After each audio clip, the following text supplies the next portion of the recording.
Հայաստանի Հանրապետության մեծարգո նախագահ, օրենսդիր գործադիր իշխանության հարգելի ներկայացուցիչներ, հարգելի հյուրեր, հարգելի պարոն Ռոշ եւ նրան ուղեկցող հարգելի անձինք, Տիկին Ռոշ, ուրախ եմ այսօրվա առիթի համար, որ առիթ ենք ունենալու տեղեկատվական տեխնոլոգիաների ոլորտում համաշխարհային ներդրման համար Հայաստանի Հանրապետության պետական մրցանակը հանձնել Analog Device ընկերության նախագահին եւ այս մրցանակաբաշխությունը արդեն հասրեցի պարոն Ռոշին ասել, որ մեզ համար մի շատ կարևոր նշանակություն, որովհետեւ բացի այն, որ մենք մրցանակակիրների ավանդի ներդրման գնահատում ենք անում, մեր հարգանքի տուրքն ենք մատուցում նրանց ներդրմանը, այսպեսով նաև մենք մեր կապն ենք ցույց տնում բոլոր այդ մարդկանց հետ, որովհետև ժամանակակից եւ տեխնոլոգիաների աշխարհում մեր մրցանակակիրների գործունեությունը ամեն օր ներկա է մեր կյանքում, անկախ նրանից մենք դա նկատում ենք, թե չենք նկատում։ Երբեմն կարող ենք նկատել, երբեմն կարող ենք չնկատել, երբեմն կարող ենք հետահայաց հասկանալ, որ այդ մարդու գործունեության արդյունքում է, որ մենք այսօր առնչվում ենք այս կամ այն լուծմանը, այս կամ այն իրավիճակին, եւ սա իհարկե նաեւ արտահայտություն է գլոբալ հանրության մեր անդամության, մեր կապի մասը լինելու, բայց ուզում եմ ասել նաեւ, որ ես պարոն Ռոշի հետ քիչ առաջ խոսում էի այդ մասին, այս մրցանակաբաշխությունը եւ մրցանակաբաշխության առիթով մրցանակակիրների հետ իմ ունեցած հանդիպումներն ու զրույցները շատ կարևոր նշանակություն են ունեցել եւ ունենում մեր քաղաքականությունների մշակման համար, որովհետեւ ես միշտ մեր մրցանակակիրներին սկսած 2018 թվականից տալիս եմ մի հարց եմ տալիս, ասում եմ, խնդրում եմ ինձ մի հարցում օգնեք կողմնորոշվել։ Իսկ ինչ է արել ձեր երկրի կառավարությունը ձեր հաջողության համար։ Հիմա եթե դուք ձեր հաջողության պատմությունը պատմելիս փորձեք հիշատակել 1 կամ 2 կամ գուցե 3 բան, ինչն է, որ ինչում է ձեզ օգնել ձեր երկրի կառավարությունը, այն կառավարությունը, որը համարում է, որ ներդրում ունի ձեր հաջողության մեջ։ Եվ առանց բացառության բոլոր դեպքերում ես ստացել եմ մի պատասխան, այսինքն եղել են պատասխաններ, որոնք մի կետից են եղել 2-3, բայց բոլոր դեպքերում առաջին կետը եղել է հետևյալը. կրթությունը, կառավարությունը արել է այն, որ մեզ համար ապահովել է կրթություն, հանրակրթություն եւ բարձրագույն կրթություն, հետբուհական կրթություն։ Եվ ես այսօր գլխին գա, գիտեք, իրականում չէի մտածել դրա մասին, որ գուցե նաեւ մրցանակաբաշխության առիթով մրցանակակիրների հետ ունեցած մեր խոսակցություններն են իրենց ազդեցությունը նաև այդտեղ ունեցել, որ մենք հիմա այդքան շատ կենտրոնացած ենք կրթության վրա։ Իհարկե դա նաև մեր փորձը եւ մեր իմացությունը եւ մեր պրակտիկան է մեզ բերել եւ հետեւյալին, որ այսօր Հայաստանում գործնականում չկա թեկուզ մի հարց, եթե ինչ որ մեկը հիշատակի, ես շնորհակալ կլինեմ, բայց չկա գոնե մի հարց, որի լուծումը չի անցնում կրթության միջոցով։ Ես չգիտեմ այդպիսի մի հարց։ Կլինի դա արտաքին քաղաքականության, կլինի ներքին քաղաքականության, կլինի շինարարության, կլինի հումանիտար ոլորտի, կլինի սոցիալական, որովհետև ես մեր հյուրերի հետ այսօր էի խոսում եւ անդադ դրա մասին հրապարակայիններ եմ խոսում։ Ասում եմ եւ խոսել եմ արդեն, որ այսօր Հայաստանում բազմաթիվ մարդիկ կան ցավոք, ովքեր օրվա հացի խնդիր ունեն։ Եվ մենք բնականաբար որպես հանրություն չենք կարող անտարբեր լինել այդ մարդկանց այդ իրավիճակի նկատմամբ։ Ինչ պետք է անենք, մենք պետք է հաց տանք այդ մարդկանց։ Նվազագույն ինչ որ մի հաց։ Եվ դա տեղի է ունենում ինչ որ տարբեր ձևերով,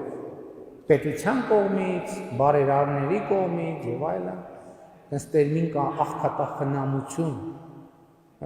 մի մասը հպարտանում է, որ զբաղվում է դրանով,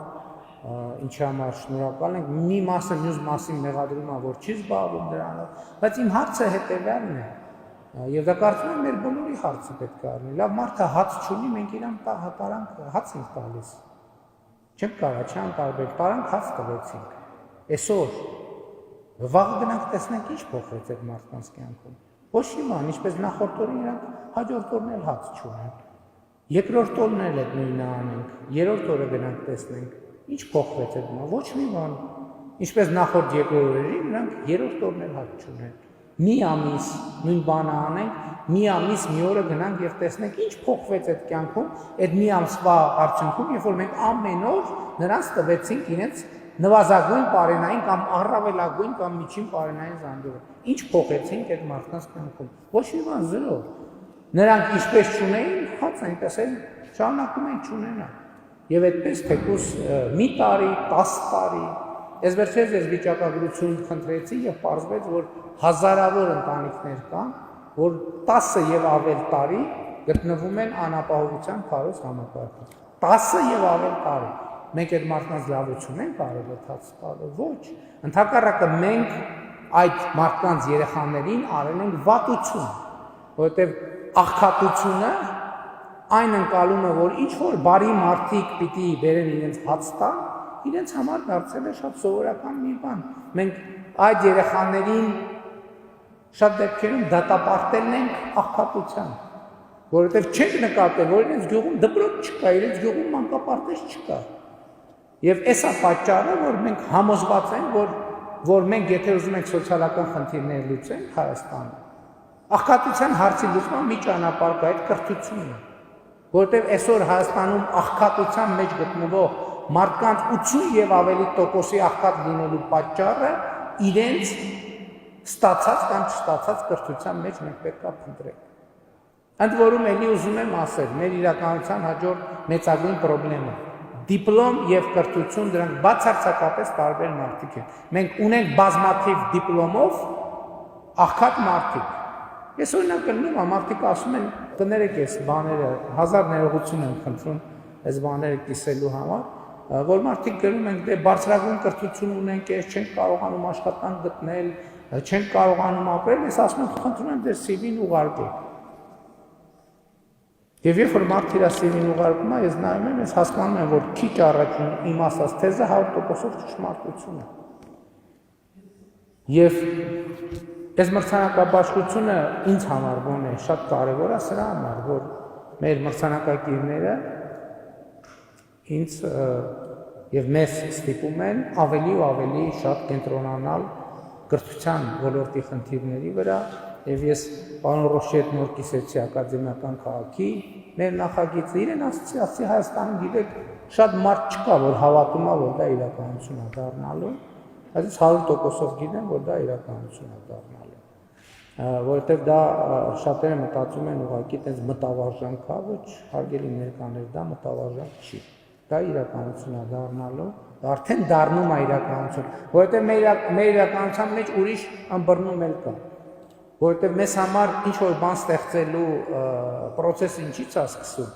որ մենք միանգամից այսօր ասում ենք, բան մի հատ քաղաք չկառուցենք, ասում ենք կառուցենք, սուրճը խմում ենք ու նստում էքսկավատորի ղեկին ու սկսում քանդել։ Մենք էտել ենք 1000 ներողություն, բայց էտել ենք նոր սովորել, որ իրոք է, այդ միջև քանդելու պրոցեսը սկսելը շատ երկար, շատ մեծ աշխատանք կա։ Ես հույս ունեմ, որ այս տարի մենք մինչև տարվա վերջ մաստեր պլանը կառավարության որոշման կհաստատենք ակադեմիական քաղաքի եւ կանցնենք իրագործման փուլին։ Պարոն Ռոշ տեսնում եք եւ ես ձեզ ասացի, որ ինչպես ձեր երեկվա ելույթը, այնպես էլ այսօրվա ձեր ներկայությունը մեզ քաջալերում է լինել ավելի ստեղծագործ, ավելի լավատես, ձեր օրինակով հավատալ մեր սեփական ուժերին եւ ինձ համար այսօր մեծ պատիվ է տեղեկատվական տեխնոլոգիաների ոլորտում համաշխարհային ներդրման համար Հայաստանի Հանրապետության պետական մրցանակը հանձնել Analog Device ընկերության նախագահ Վինսենտ Ռոշին։ Շնորհակալություն։